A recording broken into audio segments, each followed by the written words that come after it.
And then once you have done the base budget, the base revenue budget, we need to look at the estimate the proper like overall P&L based on like we explained in the methodology of the revenue. Once we have a revenue, we have to do a mini financial plan, means the overall budget limits.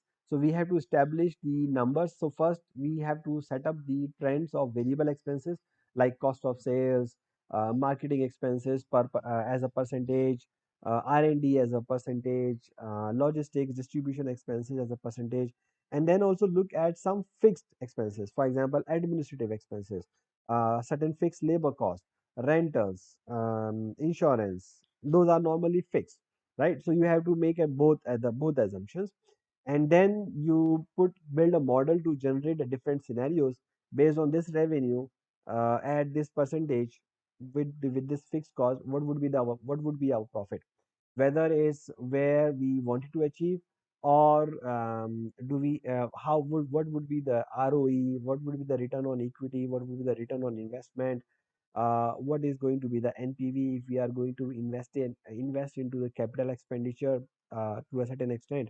And then we are going to reiterate the numbers. If we are not able to achieve the budget numbers, then we need to increase the volume or the prices. And we look at again what if this has ability to achieve our budget. If we feel that the revenue cannot increase, then we need to look at, can we save on the cost, can we save on the fixed cost, can we save on the variable cost. So there are two scenarios to achieve the profit, right? One is increase the revenue, second is reduce the cost. So we need to look at both the options and then finalize one, which is going to be the effective one, whether we can increase the expenses or we can control the expenses.